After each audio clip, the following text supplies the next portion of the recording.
Alhamdulillahi Rabbil Alamin, wassalatu wassalamu ala ashrafil mursalin, Sayyidina Muhammad wa ala alihi wa sahbihi ajma'in, wa man tabi'ahum bi ihsanin ila yawmiddin. Amma ba'd, fassalamu alaykum wa rahmatullahi wa barakatuh. Mes chers frères et sœurs, bienvenue pour ce nouvel épisode de cette série sur l'adoration du jeûne.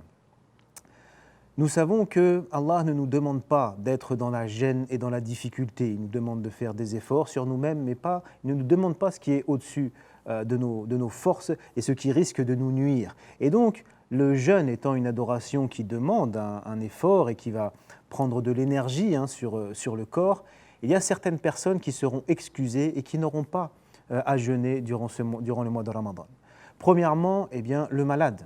Le malade qui n'est pas en capacité de jeûner, si le jeûne risque de retarder sa guérison, de l'affaiblir plus qu'il ne faut, le malade n'a pas à jeûner, mais il devra rattraper les jours non jeûnés durant le mois de Ramadan. La personne également qui est très âgée et que le jeûne risque de trop affaiblir aussi est assimilée au malade, c'est-à-dire qu'elle est dans un état de santé qui ne lui permet pas de supporter le jeûne. Mais cette personne est un cas un peu différent car elle ne pourra pas rattraper. Si elle est trop âgée pour jeûner au moment de Ramadan, bien sûr, ensuite elle ne pourra pas non plus rattraper. Et c'est le cas également de la personne qui a une maladie incurable et qui sait que même après le mois de Ramadan, elle ne pourra jamais être en mesure de rattraper. Alors dans ces cas-là, pour rattraper et pour compenser ces jours du jeûne de mois de Ramadan qui n'ont pas été jeûnés, elle devra nourrir un pauvre pour chaque jour non jeûné. Nourrir un pauvre pour chaque jour non jeûné en lui donnant environ 1,5 kg de la nourriture de base du pays dans lequel elle vit. Et elle peut également donner la valeur en argent, mais il s'agit de nourrir un pauvre pour chaque jour non jeûné. Donc le malade qui pourra rattraper, le malade d'une maladie incurable qui est également comme la personne trop âgée qui ne pourront pas rattraper. Troisièmement, le voyageur. Le voyageur lors de son trajet et également s'il s'arrête, il fait une halte mais de maximum 4 jours. Maximum 4 jours. Au-delà, il n'est plus considéré comme voyageur. Eh bien celui-là aussi pourra ne pas jeûner. Il aura l'autorisation de ne pas jeûner parce que Allah nous dit Azza wa Jal dans Surat Al-Baqarah وَمَنْ كَانَ مَرِيضًا أَوْ عَلَى سَفَرٍ فَعِدَّةٌ مِّنْ أَيَّامٍ أُخَرَ يُرِيدُ اللَّهُ بِكُمُ الْيُسْرَ وَلَا يُرِيدُ بِكُمُ الْعُسْرَ. Donc quiconque est malade ou en voyage, qu'il jeûne alors un même nombre de jours plus tard. C'est-à-dire qu'il devra rattraper. Allah veut pour vous la facilité et non la difficulté. Et donc parfois on se pose la question aussi de se dire oui mais aujourd'hui on jeûne de façon confortable, ce n'est plus comme avant lorsqu'il voyageait à dos de chameau. Il ne faut pas réfléchir comme ça car sans rentrer dans des considérations trop détaillées de usul al-fiqh, mais les ordres d'Allah Azza wa Jal sont clairs et bien définis. Si Allah avait dit par exemple le voyage pénible permet de ne pas jeûner, eh bien un voyage ne sera pas pénible pour tout le monde et il le sera pour certains. Nous ne sommes pas égaux pour quelqu'un qui est un peu plus âgé, pour quelqu'un qui est un peu plus faible. Deux personnes peuvent se retrouver en voyage et se dire « Oh non, là, il y en a un qui se dirait « Là, c'est difficile, je pense qu'on a le droit de manger » et l'autre dirait « Non, ça va, c'est facile, on peut manger. » Donc on ne pourrait pas… Qui pourrait trancher ? Personne ne pourrait trancher. Comme les ordres doivent être clairs et évidents pour tout le monde, Allah a instauré que c'est le voyage. Quelles que soient les conditions de voyage, il est permis de ne pas jeûner lorsque l'on voyage dans les conditions que l'on a dit, c'est-à-dire sur le trajet, ou alors lors d'une halte de maximum 4 jours, même si, bien sûr, le voyageur a le droit de jeûner s'il le souhaite, mais il a également le droit de ne pas le faire et ne doit pas être blâmé pour ça. Quatrièmement, la femme qui a ses menstrues, elle également ne devra pas jeûner. De toute façon, son jeûne ne serait pas valable. Vous voyez, ce n'est pas comme le voyageur. Le voyageur, lui, s'il jeûne, son jeûne sera valable, Inch'Allah. Mais la femme qui a ses menstrues, non, elle ne peut pas jeûner. Et elle devra également rattraper après le mois, durant l'année. Et elle aura jusqu'au Ramadan de l'année suivante pour rattraper les jours non jeûnés.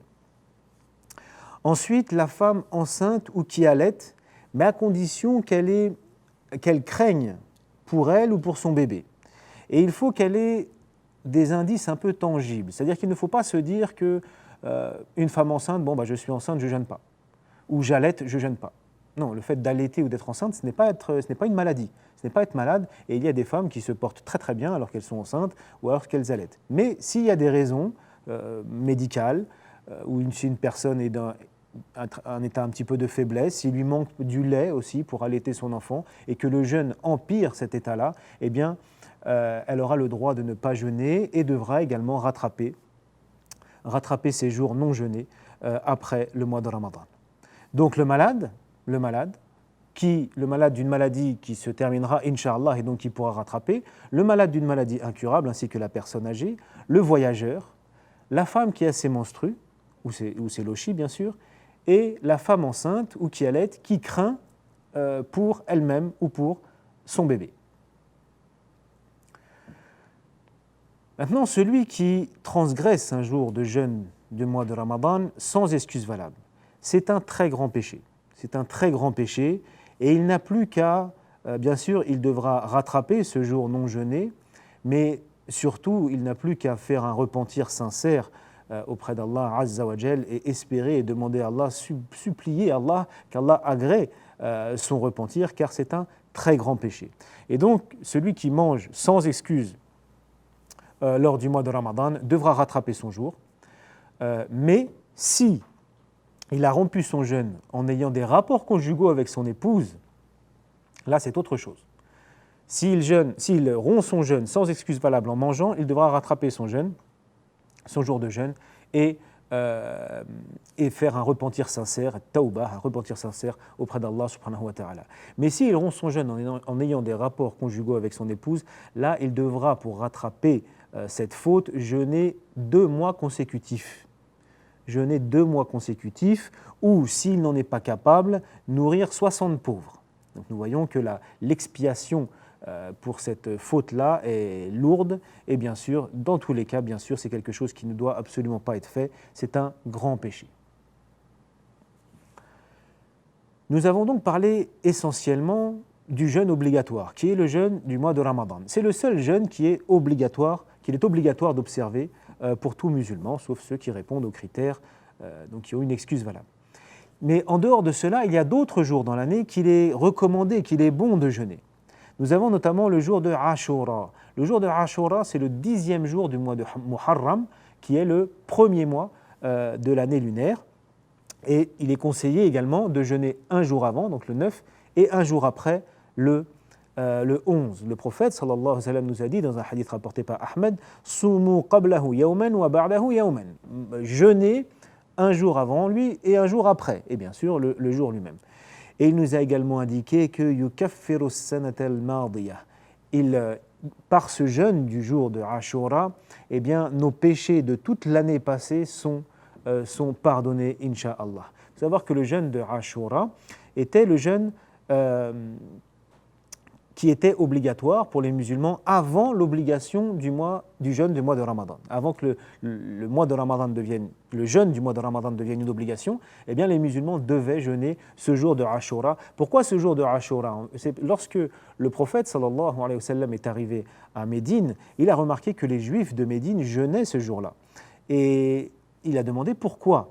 Et ils ont dit car c'est le jour où Moussa a sauvé les Banu Israël du joug de Pharaon. Et donc en commémoration pour cela, les Juifs jeûnaient ce jour-là. Et le prophète a répondu que nous sommes plus à même de jeûner ce jour-là, dans le sens où nous suivons la voie de Moussa alayhi salam, et que Moussa et Muhammad sallallahu alayhi wa sallam sont frères de la prophétie, sont prophètes tous les deux. Et donc, c'est pour ça que le prophète a ordonné de jeûner ce jour-là en commémoration de lorsque Moussa a sauvé les Banu Israël du joug de Pharaon, et également la prescription de jeûner un jour avant et un jour après pour se différencier de ce que faisaient les Juifs de Médine. Donc le jour de Ashura. Deuxièmement, le jour de Arafah. Le jour de Arafah, c'est le 9e jour du mois de Dhul Hijjah, qui est lui le dernier mois de l'année lunaire. C'est le jour où les pèlerins se rassemblent à Arafat, un jour très important du pèlerinage, donc c'est la période du pèlerinage, un jour très important où les pèlerins se retrouvent à Arafat et invoquent leur Seigneur à ce moment-là. Pour celui qui n'est pas en pèlerinage, celui qui n'est pas pèlerin, eh bien pour lui, il est très recommandé, et pour elle, hein, bien sûr, c'est la même chose pour les hommes et les femmes, il est très recommandé de jeûner ce jour-là. Et également à ce sujet, le prophète sallallahu alayhi wa sallam nous a dit dans un hadith rapporté par Muslim, « Yukaffiru sanata al-madiya wal-baqiya » ce jeûne-là, il pardonne, il permet que Allah pardonne les péchés de l'année passée et de l'année suivante. Subhanallah, regardez la miséricorde d'Allah. Vous voyez, des moments comme ça, Allah nous connaît très bien. Il sait que l'être humain, il a des faiblesses. C'est pour ça qu'il nous donne des moments ou des endroits bonus, entre guillemets. C'est-à-dire que des moments où ce que l'on va faire va avoir une autre valeur, une autre dimension que ce que l'on fait à des moments différents. Et également à des endroits. Nous savons qu'une prière dans Masjidul Haram vaut 100 000 prières ailleurs. Une prière dans Masjidul Nabawi vaut 1000 prières faites ailleurs. Et donc, ça, ce sont des endroits où il y a des bonus. Et là, ça, ce sont des moments où il y a des bonus. Donc, le jour de Ashura, le jour de Arafat, un jour de jeûne permet de se faire pardonner nos petits péchés de l'année passée et de l'année suivante. Vraiment, lorsque l'on fait commerce avec Allah subhanahu wa ta'ala, on est vraiment gagnant sur toute la ligne. Et il est très facile, une fois qu'on est dans ce chemin, on voit qu'il est très facile de se faire pardonner les péchés, de gagner des hasanat. Parfois, une petite action permet de gagner des montagnes de hasanat. Walhamdulillahi rabbil alamin. Troisièmement, des jours où il est conseillé de jeûner, les 6 jours de Shawwal. Shawwal, c'est le mois qui suit immédiatement le mois de Ramadan. Et il sera donc très conseillé, et il sera de jeûner 6 jours durant ce mois. 6 jours durant ce mois, pas forcément de façon consécutive. Et cela équivaut à jeûner, donc le mois de Ramadan plus ces 6 jours-là, équivaut à jeûner toute l'année. Encore une fois, des bonus, des 6 jours comme ça qui suivent évidemment, une fois que l'on a jeûné le mois de Ramadan, eh bien, qui permettent d'être comptabilisés comme si on avait jeûné toute l'année. Parce que le prophète sallallahu alayhi wa sallam nous a dit « Man sama Ramadan, thumma atba'ahu sittan min shawwal, kana qasiyami dahr » Si on jeûne, celui qui jeûne le mois de Ramadan, puis le fait suivre des 6 jours de Shawwal, c'est comme si il a jeûné toute l'année. En rappelant que nous allons parler dans le prochain épisode, Inch'Allah, de la fête de l'Eid al-Fitr, la fête qui suit le mois de Ramadan. Ce jour-là, il est interdit de jeûner. Mais donc les 6 jours de Shawwal devront être 6 autres jours durant le mois de Shawwal qui suit le mois de Ramadan. Barakallahu fikum pour votre attention. Je vous donne rendez-vous dans le prochain épisode, Inch'Allah. Ila al-liqa. Wassalamu alaykum wa rahmatullahi wa barakatuh.